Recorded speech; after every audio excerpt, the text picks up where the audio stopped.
welcome back to Dev Game Club, a weekly podcast in which two veteran game developers look at games from the past to discuss their relevance and impact today. I'm Brett Duville, and I'm joined, as always, by my co-host, a man who refuses to give me his recipe for lizard tail fricassee, Tim Longo.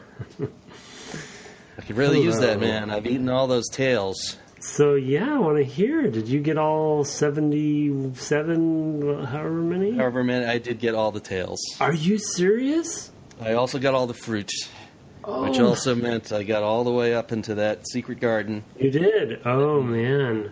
It took me 3.5 times, I think, in addition to the original playthrough, and getting all of the normal time trials to get that far. To get enough grip meter? Yep. Oh, you don't get anything from the time trials. I think you just get the stuff, right? So you can find all the lizards and all the fruit. Yeah. So you mean you replayed the game? Yeah, over and over and over with a continual new game pluses. In the save slot, it actually says, like, this is your 4th time playing. Yeah, right. And then eventually, of course, I did all that, and then I switched to hard, and I'm halfway through a hard playthrough. So you're going to platinum. Your goal is to platinum imminently. I have two left, and the platinum. So it's coming. My goodness! We are, of course, talking about Shadow of the Colossus. Right. Just kind of if you're right in just there. Joining us, if you've never listened to the podcast before, good luck. We've been discussing Shadow of the Colossus and Ico over the last 4 episodes, and we are now discussing my exploits and trying to get the PS3 Platinum Trophy for this game, and I'm not far off. I do want to thank Phil, a listener, who's written in before a lot about the Super Metroid series that we did. But Phil Rosehill, he was always supplying us with the great run-throughs, the speed runs and all that stuff. But he sent in helpful instructions for me, like, oh, you should do it in this order, and you should, because you're going to have to do this anyway. Of course, by then I had already actually done all the things I've described, and so it wasn't helpful. But had he gotten to me a couple days earlier, he probably would have saved me a few playthroughs. But it's fine. By the time you're doing it the 3rd time, you're playing the game in 2.5 hours. So it's not. It doesn't take a long time to do them. So you don't watch any cutscenes, and you blast through it. Yeah. So what are we here for tonight? Well, I mean, we ended last episode on Shadow just kind of walking through the game essentially top to bottom, and we talked about specific other areas like aggro and some of the gameplay mechanics and such, but we didn't really get to the pillars, right? So we like to end a series on talking about sort of our conclusions on the game pillars that we are pulling out of the game and how it may have influenced our opinions of things and how it may have influenced the industry at large. And as we've talked about in the previous episodes, these are interesting games to talk about because they're kind of unique enough and kind of abstract enough to where it's hard to draw direct lineage to their influences on things, other than, I think, sort of a subconscious influence, on us because they're so artful. Right. And the sort of small moments as well, like we talk about catching, Ico catching her hand as she jumps, right? Mm-hmm. Those sort of small things. But you don't look around the game's landscape and see, oh, here's a half dozen Ico likes. Here's a bunch of Colossus, clones. Yeah. They just don't really exist. And they're not direct, but we, I think the concept of meaningful companion characters, I think Ico did have some subconscious influence on that, and I guess I think of some examples. I would bet that there were conversations even during The Last of Us, development. Though I don't know that for a fact, I would bet that there were conversations about Ico. And then with Colossus, I think the concept of really taking a boss in a 3D game, at least, taking a boss and making it the level and having it be a thing that you are constantly like interacting with in a very fundamental way versus just shooting at it or dodging it or just having it be really integrated into the mechanics. I think a lot of people try to do that. I like the the name is escaping me. There were two games Give me a little more. It was kind of a Zelda-like, and it was based on that comic book, famous comic artist's artwork. It'll come back to me. Okay. Anyway, Four Horsemen of the Apocalypse is based on Four Horsemen, but you only got to two of them. Darksiders, yeah. So that was a Zelda-like kind of game, but some of the boss battles, kind of I felt like had some Shadow influence, and even I'd say Dark Souls. But anyway, it's all going to be sort of subconscious stuff. I don't think, like Brett said, there's really direct lines, but I do remember the conversations about boss battles, at least for third-person 3D games, would come up a lot more and a lot differently after Shadow. Right, there's also there was also the sense that those big boss battles had been done in a way that was in that sort of larger bombastic way of something like God of War, but had been replaced with sort of press the button at the right time, quick time events, and not really mechanical, And so people were really deeply frustrated with, it was cool, and it was visually cool, and, those games were a lot of fun, but I think hardcore sort of, design nerds would be like, yeah, but, I want to do those things with the, the tools I already have, and not, have this totally gamey mechanic on top of it. And this game is very much, a response in that vein. Probably not a direct response. I mean, it was certainly in development for a long time, but it was sort of a game that you could point to and say, "So you can do it differently."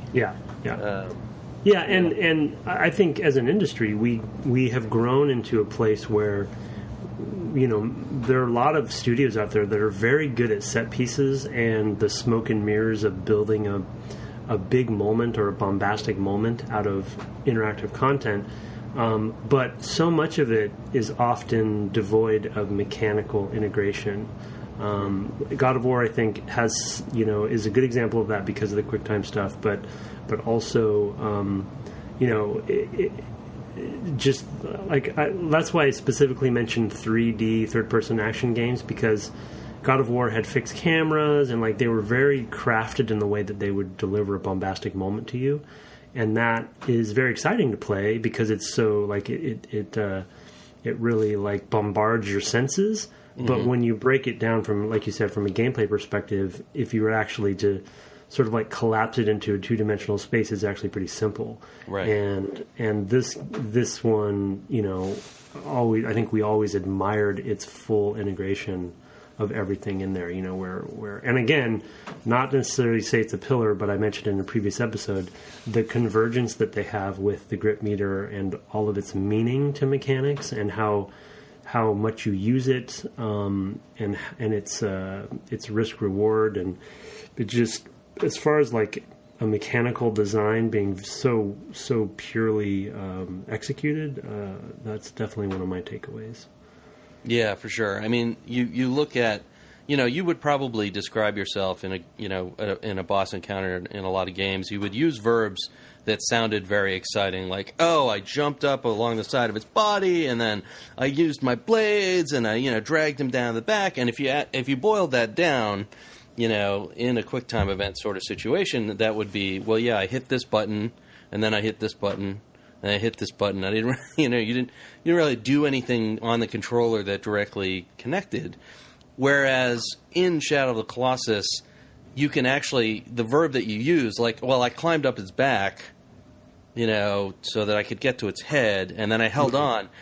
There's a direct mapping for all the verbs you use to the actual things that you're doing with the controller, Yeah, and they're completely simulated. Exactly. Yeah. Right. And so it is that full commitment to that's what we're doing in this game. That does really make it stand out. I agree, that's a huge pillar. And it's very, very similar to what's going on in Ico. Although that game has lots of sort of the environmental, sort of light environmental puzzles, the fundamental aspects are, I led Yorda. I grabbed her by the hand, or I called her over, or I reached down and pulled her up this ledge, and there's always that connection there that's kind of maintained. So yeah, for me, I think my biggest takeaway is sort of the something I talked about, I think, in the second episode, which was sort of the holistic integration of space, camera, and sort of underlying mechanic. So maintaining your distance and protecting Yorda being sort of the mechanic, of Ico, tying together with, well, we need big spaces so that we can actually see that, which means we can pull the camera back. And it's hard to know, which chicken came before which egg there, but it definitely at some point, it all made, a sort of sense. So, and a similar thing happens, and especially playing it a lot more with Colossus, riding around on Agro feels like just so perfect in the same way. Yeah. You've got these wide open spaces with points of interest.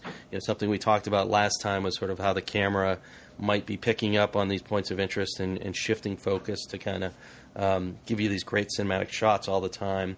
And you get that from the marriage of several things, and again, I don't know where they started, but at a certain point, it all just kind of melds together beautifully. And as with climbing around on the Colossus, I think you only get to this stuff by trying something kind of outlandish and really focusing on that and not worrying about any other stuff that you normally put in games.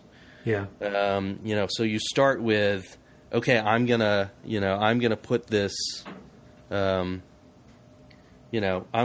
gonna climb all over this huge thing. Well, what does that mean? Or even maybe I'm gonna ride this horse, or I'm gonna guide this girl, but she's gonna be totally weak, so I have to protect her. Well, okay, where does that lead us? Yeah.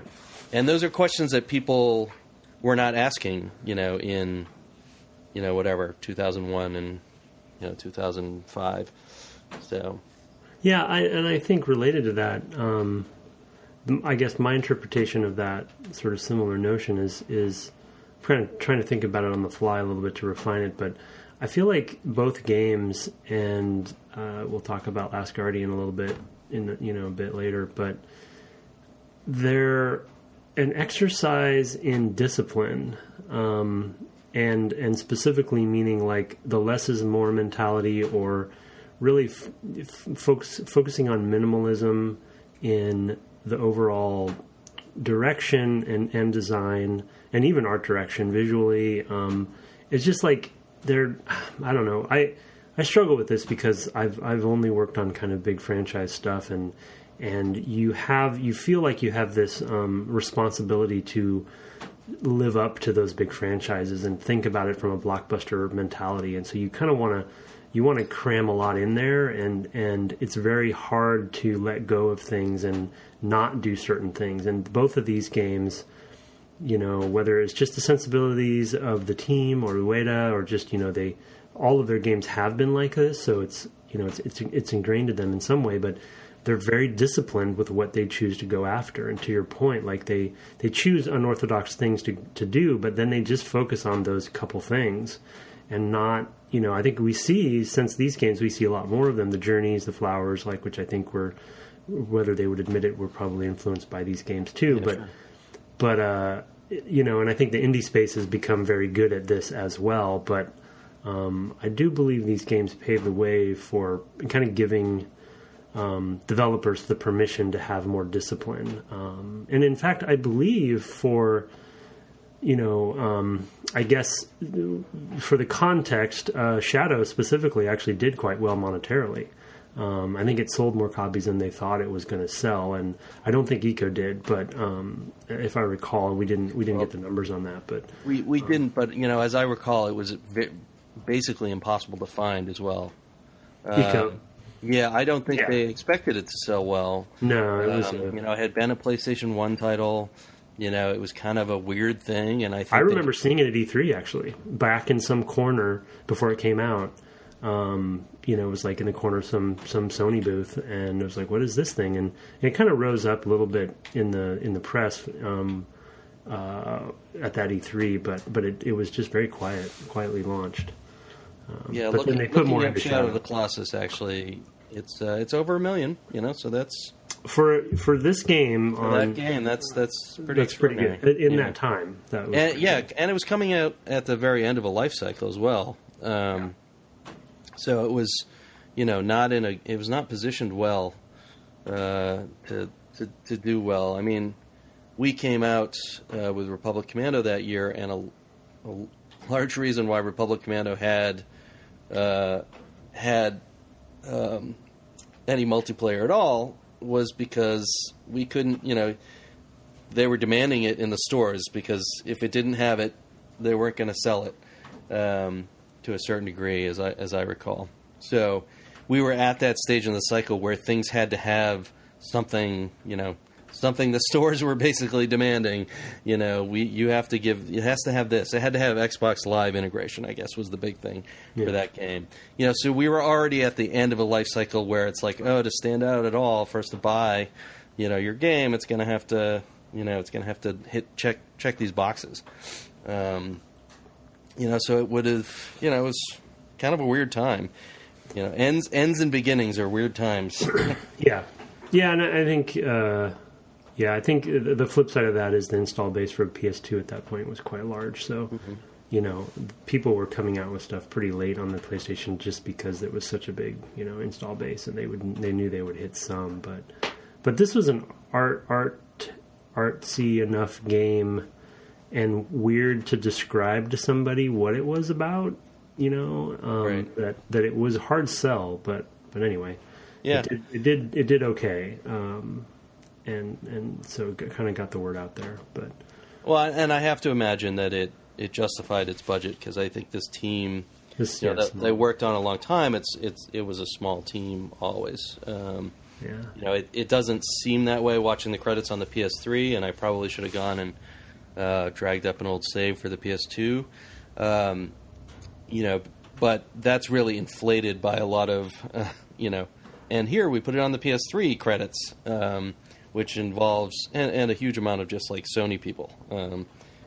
Publishers really pad out the credits on any game.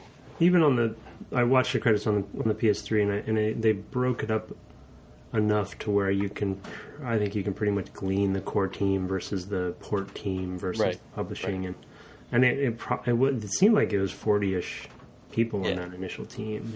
I would say that's probably right, which is right where we were at the same time for Repcom. So but minimalism, I think, is just for this series, or I don't know if we can call it a series, but for these two games specifically, and I think that's another pillar for me of just like less is more. Something absolutely. Else, these games. Yeah, they really are, and I guess one more thing would be, I'm kind of feeling my way to this one too, but the sort of simplicity of the storytelling.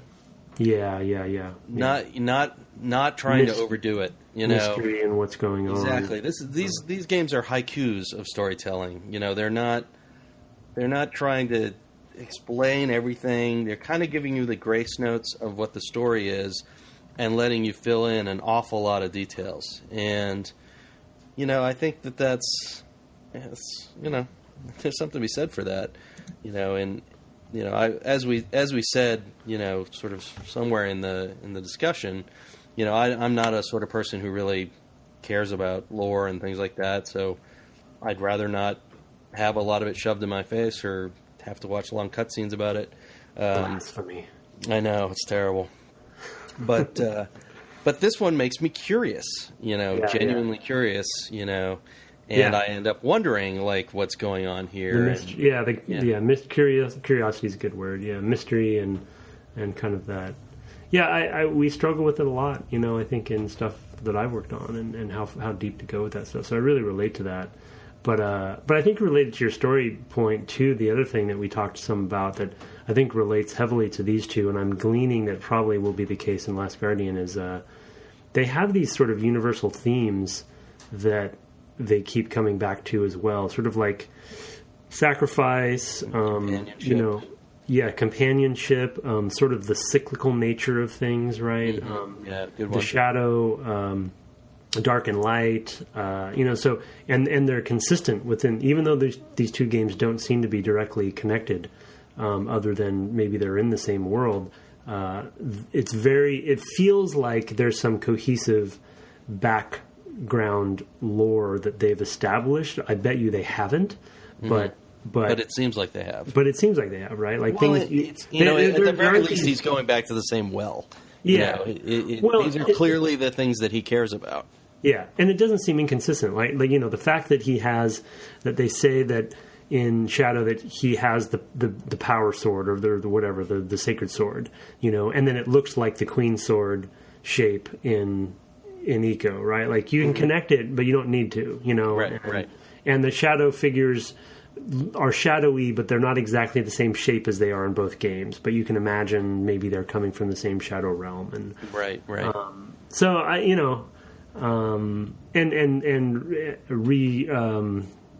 rebirth, or resurrection, right? Like, right. So I don't know. It's very nicely consistent without having to be heavy-handed with it, which I think is good. Which, which a lot of deep franchises are too heavy-handed with. Yeah, absolutely. And extending, further, into The Last Guardian, there's also sort of, animals, and, simulating animals. Because I really think of the Colossi primarily as animals, in terms of how they behave. Yeah. With the, maybe a couple exceptions. God, I want to go replay it right now. I know. Well, as a person who's played it almost 5 times now in the last few weeks, I never got tired of it. Yeah. It was ludicrous that I never got tired of it. I did get tired of hunting down those lizards, but because some of them were just not well marked. It's not fun. Yeah, it's not. It's exactly right. That's like the things that you would find in any other game. Yeah. Go hunt down all these things, right, and check them off. But I think because the Colossi are mechanically, like we talked about, coherent and consistent and fully simulated, that and dynamic, that means that that they're replayable. That they have good legs versus a God of War kind of thing. Is that once you've done a certain, once you've killed a certain boss or a certain god or something, then doing it a second time doesn't. Yeah, you've had all the pleasure you're ever going to get from it. Yeah, and playing now on this sort of hard mode, and kind of being terrified of having the hard time attacks in my future. There's a lot of depth and still genuine terror of failure in some of them, and the ones that I'm weakest at. In even playing normally, I'm like, oh man, that's going to be so much harder, and in particular, I'm a little stuck on the one with the geysers.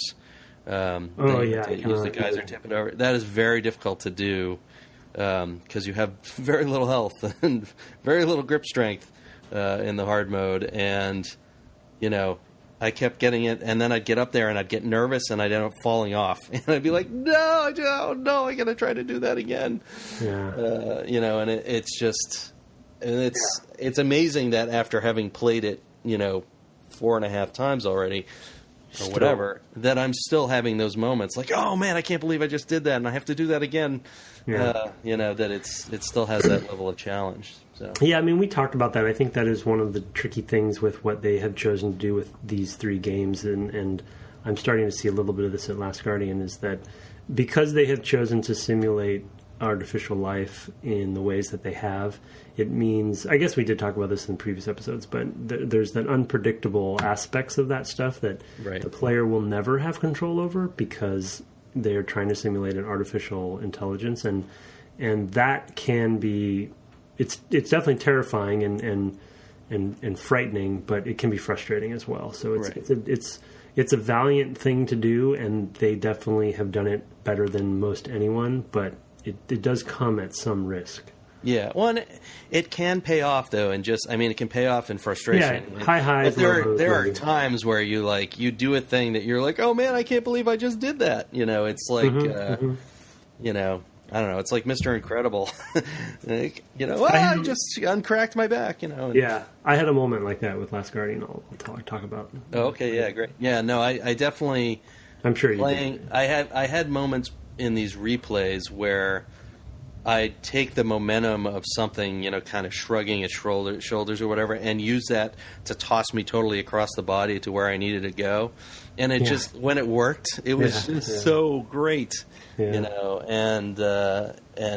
you can feel like you could get that level of, if I'm just paying attention enough, if I'm just in the moment enough, I can exactly read what's going on and use it to my advantage. That's a mechanically rich game, right? I mean, that's what people love about the Dark Souls games, Ninja Gaiden, whatever, Devil May Cry, they're hard, but if you are good, if you've mastered the game enough, you feel like you can actually... Well, even Mario games. Yeah, Mario too. Are very similar, yeah. And those, famously, you have all the mechanics at your disposal at the beginning. You just don't know it always. So, speaking of animals, I don't know if you can hear James back here, but she's... I can't hear her mewing. She's playing with a toy. Oh, okay, yeah, that's good. I think it's just appropriate for a conversation. So, of course, perfect. Well, we should, since you've got a guardian there in the office with you, we should move to the sort of cat-like, bird-like, dog-like, horned critter. That thing is something else. That appears in The Last Guardian. Yeah, why don't you set it up a little bit? Yeah. Oh, you want me to set it up? I do. Yeah. Yeah. Well, So Last Guardian is, for those who are listening probably know, but this is their third game. Team Ico now Gen Design. Is that right? Yeah. That's right. Yeah. Now that I guess they're sort of semi-independent from Sony, but their third game, which took 10 years or something to make, ultimately, and is shipping on PS4 instead of PS3. James. And so in this game, there's a lot of similar motifs I'm finding, obviously, from the previous two. And Brett mentioned it, I think, in a previous episode, but there's sort of a combination of the previous two games in that you have this companion that you are interacting and collaborating with in the form of this large creature that we will call Trico, I guess. Yes. But it's large and enormous, the size of, kind of like the Colossi are in Shadow of the Colossus. So it's an interesting combination of Ico and Shadow together, and you play this boy who seems to be in this sort of lineage somehow related to the previous characters, and it's all seems to be in the same world. But, oh man, it's a beautiful game. Fully realized world. It is really extraordinarily beautiful. Yeah, and I think that not to dwell on it too much, but that really surprised me for some reason, because I guess I was so used to the previous two games, having played them multiple times, the minimalism and sort of like being smart about how to art direct their games on the PS2, because the PS2 wasn't as powerful.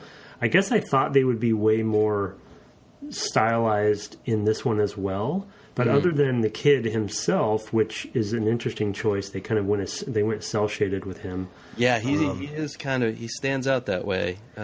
It works works well in the art direction of the game, just because you can always pick him out against the background, right? I like the choice. It's not a bad choice, but it makes it feel kind of like an choice. Yeah, it makes it feel like a storybook or something in a way, right? Like he's this kind of painted character. But as far as the world and Trico is just amazingly fully realized, and I will say that because I love the series so much, and I've said on previous episodes, I love the world and always want to know more about the world. Seeing the world rendered this way is really exciting to me, because it's kind of like it's going beyond my expectations of whatever I had in my head of like, wow, this I'm really in it, and the scale is amazing too. I've only played probably about 90 minutes or 2 hours, and so I see things up above me that are just really far up, and I don't know if I'll get there, but the scale is even grander than Shadow was, right? Or and more vertical. Like you pointed out, you can look up and be like, man, this stuff is really high and tall, and really extraordinary. So I mean, to your point, the I fell in love with this game. You know, as I've mentioned on the cast before, it was my game of the year for last year. I think I played 15 or 16, 2016 released games in 2016, so that's high for me. Yeah, that's a lot. Yeah, I was surprised I could actually make a top 10. Because I usually don't play, I usually play no more than 10. Yeah. And I'm like, well, these are games that wouldn't make my top 10 if I played more games. But yeah, of all the games I played, and I played some really good games last year, this one really stood out. And for me, it was this connection with Trico, who feels to me like, maybe the smartest pet I've ever had or something like that. I was lucky enough to have a very, very smart dog as a pet, as an adult. And Trico really reminds me of a really, really smart dog. In that it's and a cat, like, too. I mean, there's not like one animal that Trico feels like. Trico is not only just this incredibly smart and interesting animal that feels like an animal, but it doesn't feel like just one animal. It has different aspects of many things. Yeah, and so it's extraordinary. So a little bit about Trico's design. I always throw out cat and dog and bird, but I'll describe the features a little bit better for those who haven't actually seen or played the game. It's a four-legged creature with sort of talons for feet, and then I'd say the face is probably closest to cat-like, and with horns and ears. And then it also has some short wings, that are kind of in the middle of the back that sort of disappear. It's a black feathered creature. You'll never play an Ueda game that has a colorful creature. It's going to always be black, gray, or white. At the center of it, it feels like, which is kind of something we never picked up on, but it's like the humans are only ever the ones who have color, and I don't know if that's just he's worked with the same art director or what, or if it's just his thing. But Trico also has a tail. So the sort of stuff that happens right off the bat are you get a voiceover. Like you do at the beginning of Shadow of the Colossus, kind of explaining just a little bit about what's going on, and this actually comes back at different times throughout the game as a little prod when you're stuck, to say, oh, I did this with the beast, or I did that with the beast, or the beast seemed to want this, and it's a little bit like Shadow. A little bit like Shadow, but the voice, I think, is more clearly the boy here. Yeah. Which was not, I was not really even sure who the voice was going to turn out to be in Shadow of the Colossus. It turned out to be Lord Amon or whatever. But no, it's clearly the boy looking back on his experience. So it gives it sort of a fairy tale quality, just in and of itself, just from its setup from the very beginning. It's I'm looking back on my life and this experience I had, and I'm clearly now an old man. And I'm remembering what this adventure was like. And it feels like he's telling a story around a campfire to the family or something. Or what it reminds me of personally. I did this more of a personal thing, but oh no, James, is Conan. I don't know if you remember the original Conan, but some great narration in that from the that's true from the old sensei guy. Mako, I think, right? Yeah, so good. But it's just got a good tone to it in this game, and I think it makes it feel like a legend or like a mythology. The way that he's talking about things with and even the way the game is presented.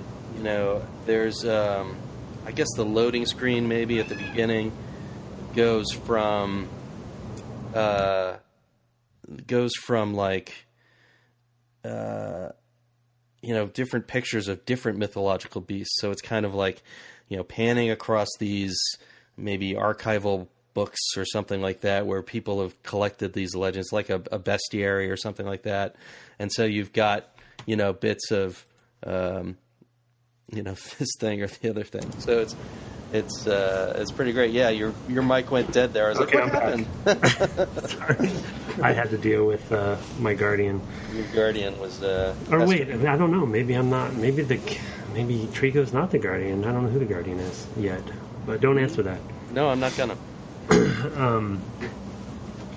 Yeah, the intro is interesting. I have 1,000 questions, of course, but I don't want you to answer any of them, and we won't talk too long about it. But very, maybe even more artfully done than the previous two games. And I'm speaking specifically about, the start screen, because there's the mirror that you find that seems to be kind of buried in the ground.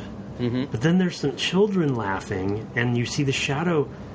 I don't You're like, what is going on there? Yeah, it's very fascinating. Oh, God. Just talking like we just talked about earlier about the other games, just this sense of mystery and wonder. Very just well done. And but then waking up, and having kind of the way that they introduce things, just like they've done in the other games, where the onboarding is very crafted and artfully done, as you're building this relationship with the creature, like you do somewhat in the other games, but you're also onboarding to the mechanics, right? Learning the controls, and learning that you can climb around on this thing and pull out some darts or spears that have been thrown into it, and finding these barrels that you can feed it. There's all these little things that are going on, and none of this is really directly explained. Sometimes it'll prod you a little bit, a lot more than in the other two games. I don't think that Ico's, not even telling you what the controls are, would fly anymore. And it feels like a concession to a modern audience to not do that stuff. A modern, 16 years on.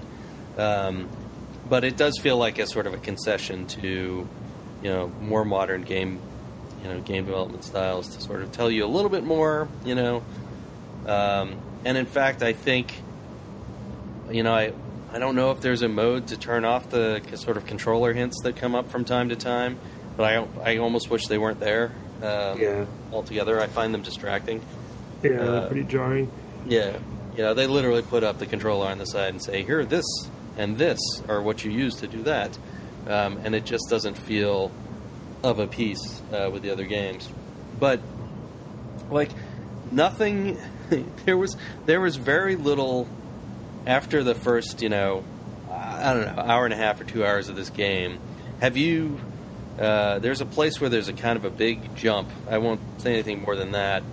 And that's where the game hooked me entirely. That was the moment where I was like, this is my game of the year. I was like, I don't talking about, is it related to water? No, it's a little bit after that. I like that too, but there was a moment later, and I don't know. It depends on how quickly you play, of course. So who knows? I'm playing pretty slowly, and I was pretty lost in it, so I can't even tell you. But I mean, the thing is that I started off my game dev career, and even before my development career, in doing AI stuff, and even though I can pretty much follow all the things that are going on with this creature, and I understand how it all probably works, I'm still just, I'm still just blown away by the magic trick. Yeah, I mean, I got to say, and I want to talk to you more when I finish it, but and I'm listening to a lot of other podcasts talk about it, right? The press and stuff, and it's really interesting because it's been on a lot of people's game of the year, or there's been a lot of debate about it, right? Because there are some flaws, but no one, I mean, people cannot dispute the creature and the effectiveness of it. And I was watching it last night and really also trying to dissect it and just being blown away about how fully realized it is. And the interesting thing about is that.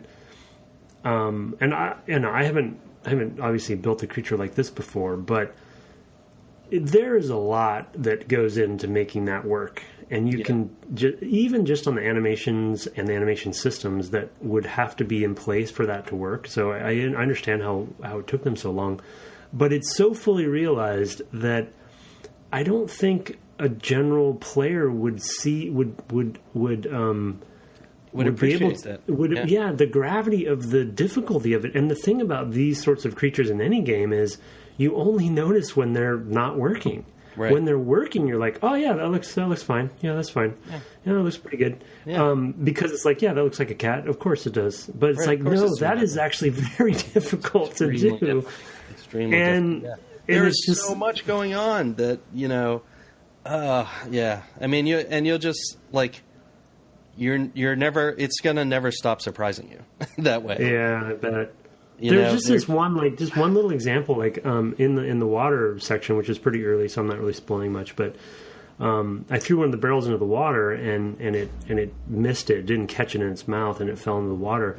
And it tried like 2 or 3 times to pick it out of the water with its mouth, but it kept hitting it, and then it would bob it back under the water, and then it would kind of blurp up from to the top of the water again, and it would try again, and it would just miss it essentially, but it was reacting to missing it. Yeah, it was like it would hit sort it of cock its head, and it was like, where did it go? Its head so it could see it a little bit better, and then it wasn't. And then on the third time it got it, but that wasn't scripted. Like that. No, it just happened. It's just like, what are they doing? Yeah, this is like. It's just flabbergasting, to be honest. Yeah, it is really amazing, and you haven't yet gotten to a point, I don't think, where there will be. I mean, you're going to run into camera frustrations and control frustrations. So I did want to talk about that. Yeah. Yeah. Okay. So, that is the most significant mark against the game, is that there are people who are just like, I can't control it, and I just Oh, the controlling of the creature? Well, yeah, you can do some of that, but also just the controls generally. Yeah, I don't mind. It's like any of these, it's any of these 3 games. The controls are a little wonky and janky, and I don't. They don't bother. It doesn't bother. I don't care. Yeah, it just because of how much is being achieved elsewhere, that it just feels so. It just feels so piddling to quibble over things like that. Like, 30 years ago, to have something that controlled this well, we would have been like, that's amazing. Yeah. I'm like, so I'm totally fine with it, or whatever, 20 years ago. I can't, picking a number out of my hat, but, it's like, I played Rygar on the PS2, and that thing was terrible controls, and I still finished that stupid thing, it's like, so what, you're giving me something I've not had in a video game ever, in this creature, and I just like, it feels really small-minded to me, and to be like, yeah, but the camera's not great. Like, who cares? Well, I totally. And you've actually, over the course of this series of podcasts, you've done some convincing of me for some of that stuff that I'll mention in a second. But to your point, like in the defense of the people who on the control, specifically the character stuff, I think it's hard because. I agree with you in sort of some of parts. It's sort of irrefutable that these games are, amazing and deliver something that nobody else is doing. And so there's a lot of credit we need to give them for that. But it's hard when there are good character action games out there that have solved these problems. You know what I mean? And in this game's case, some of them are very close to home because this is a first-party Sony game, right? And there are really good first-party Sony games that have solved this stuff. And we heard rumors that they helped each other out anyway. And so I think that's maybe where people are coming from. All that being said, so you said something, I forget what you said related to maybe Ico's. Oh, it was about the combat, right? We were talking about like the combat being kind of shallow, and you made the point that it's sort of like, well, like it's a kid, and he's not gonna have complicated combos or whatever. And I kind of took that to heart. And there's a charm in all 3 characters' control. There's a charm to them, right? Where they're not warriors. They're not...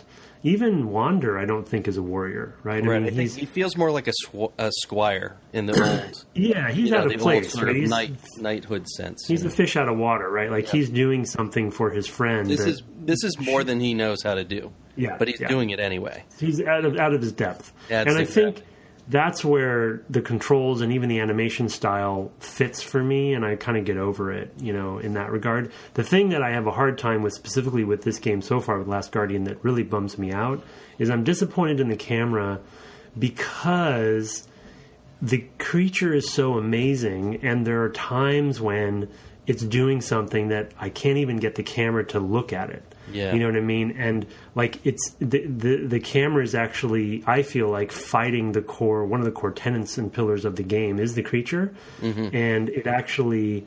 And I'm kind of disappointed because I feel like in Ico and Shadow they did actually solve some of those problems.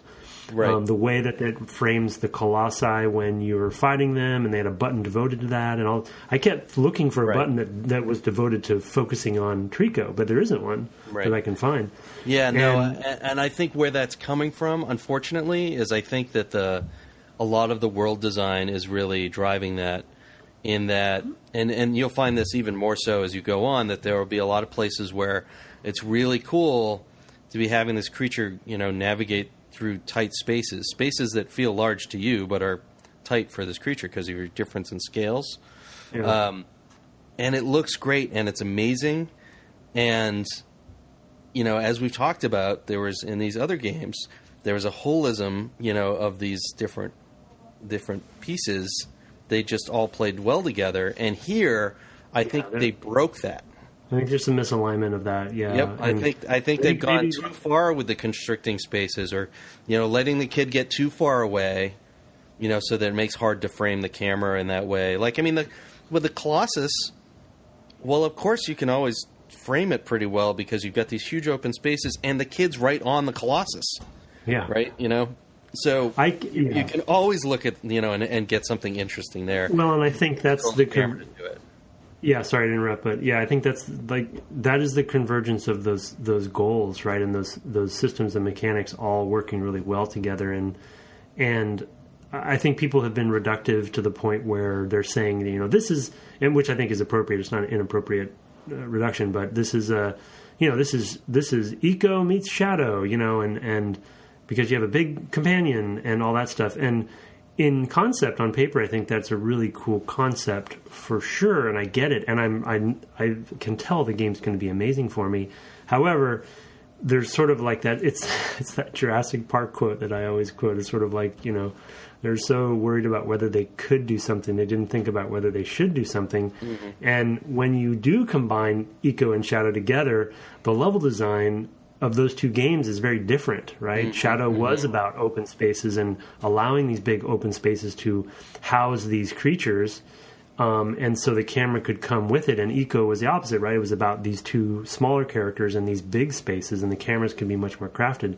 But maybe when you smush those together, you need the level design to be navigation and puzzle-based, right, as it is, because you have an Ico character, but then you're putting the Shadow, the Colossi into the Colossus into those spaces, and maybe, I don't know, maybe they don't work. They don't always work together well. Right. No, I think that's exactly it. I think that there's a lot of places where, I could, pick apart any number of places in this game where I felt like, this is just, this space just does not work for what I need to do.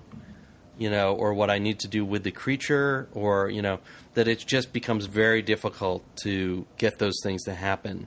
And it's because I'm working at multiple scales, really. I'm working at this sort of boy scale and then Trico scale, and that's a very I'm almost certain that the bulk of the time that caused delays on this game has been doing stuff like that. And trying to make that better, and ultimately just getting to a point where, and at the same time, still like pushing up the creature's moves and like just continuing to polish and refine the creature, but being stuck between a rock and a hard place about the camera in particular, and some competing goals, basically. Yep. Yeah. All that being said, like, so far amazing, and I'm trying, definitely trying to forgive for that stuff. And I just wish that it was framing the creature, more right times. But I understand the sacrifices that they're making, at least from a camera perspective. So I agree with you. In the bigger picture, it's not necessarily completely impacting my enjoyment. Right. Well, and I'd almost like to go through it again now, having played through it once, and I haven't picked it up again since I finished it. But kind of knowing that and instead of trying to play like a player, to play more like a director or an actor, and to try to make that cohere just by giving it more effort on my own part. Now that I'm familiar with the game and the systems, and to maybe just let go of my normal player brain of progress, and I got to solve the next thing or whatever, get to the next checkpoint or whatever it is, and instead just kind of spend the time of just like, I don't even really care if we leave this room for an hour, just so I can kind of see everything that there is to see in here, with the creature and this environment. Because there are times where I feel like I probably skip through that area too quickly because I'm good at games, because I've played games my whole life, and I probably went through and missed some experience, that I would enjoy. Mm-hmm. So, I will say too that if you feel like you're frustrated or stuck, take a break. I did that a lot. Like, I'd play for an hour or an hour and a half, and I'd be like, I could play another 3 hours, but I'm kind of frustrated. Yeah. I think I know what to do. I'm just gonna, I'll just put it down. I'll come back. Yeah. So.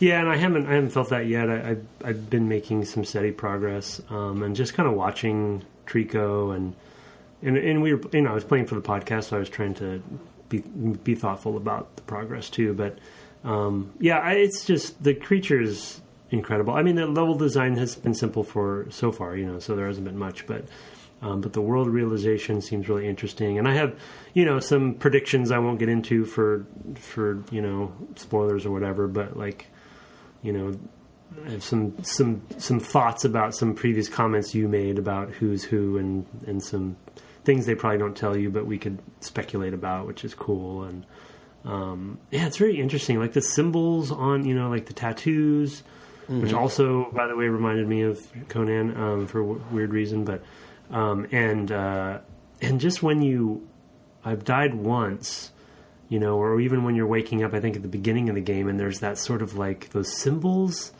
and then you have to press the buttons to have the symbols go away to fully wake up. Yeah. Like, what is that all about? Like, just intriguing stuff. It's very cool, and I really can't wait. I mean, predictions about like the tail and the electricity and what are the barrels doing and the horns. Like, I have a whole thing all swimming around in my head. But again, like we talked about, like they're good at creating these little hooks that you want, these threads that you want to just pull on. Yep. And you probably will never get to the end of most of them. So. Yeah, no, a lot of them you won't. A lot of them this time you will, I think, probably more so. I think this game... Oh, interesting. I think the ending of this game pays off amazingly well, and does things that I just did not remotely see coming, and yet felt entirely satisfying. So, you and I will have to talk off air again, as you complete this. So... But let's wrap it up there and move on to talking about what's next. Now that we've put the games of Fumito Ueda behind us, at least for the time being for the podcast, and talk about what we're doing next. So what is that, sir? So we are going to head back to around turn of the century sort of Western games, third-person character action games in the form of Soul Reaver, which official title was Legacy of Kain Soul Reaver. And Brett and I in pre-show were talking about the branding of that whole series. which is quite confusing, to be honest. But they're a little bit close to home for me because I worked at Crystal Dynamics with a bunch of people who worked on the Soul Reaver games. But Amy Hennig had left by that point, so I didn't work with her. But we want to talk about Soul Reaver because that was sort of like she had worked on stuff before this, but this was sort of I think the inflection point for her, and she's the writing and deep lore of the Soul Reaver games, and the legacy of Kane games in general with Nosgoth and all that stuff, and really a beloved kind of cult classic game. And as far as like third person character action games of that style, had a lot of influences on things that I'm sure we'll talk about, some of the Naughty Dog stuff that she went to go on to do there. Right. And Yep. and with any luck, we'll try to have her on if we can. So no guarantees, but that'll be a good goal. Yeah. Yep. Yeah. No. And you mentioned Naughty Dog. She of course was the mother of Nathan Drake. She did a lot of. One of the interesting things about Amy, and what I'd love to kind of pick her brain about, is that she really digs deep into how does a thing work? How does a genre like this work? And the Legacy of Kane, Soul Reaver, whatever series, is more like high opera. It's really big storytelling, and she then shifts to sort of cliffhangers and Indiana Jones and kind of the best of sort of action films, character-driven action films, in going to Uncharted. And now she's gone to a galaxy far, far away in her current work, and I don't know that there's even been a title or a release date on her next game. No. But she's now working on Star Wars titles, so that's another tie-in for us. I think she's with Visceral, I think is she's in Redwood Shores. Yeah. So she's kind of come back to what we used to do. So it kind of comes full circle. But it's interesting to me to think about, as a guy who's not a lore guy, like I've said for so much, like there's no question that these are games that have deep story, I'll say, not necessarily deep lore, because especially with Uncharted, I feel like they're a lot more relatable and easily accessible. I'm kind of curious. I have not played a Legacy of Kane game, so this is a first for me, and so it'd be really interesting to me to see like how that works for me, because I know there's kind of a lot more going on there, but. I have a feeling, being such a fan of her later work, that I'll be in good hands. So, yeah.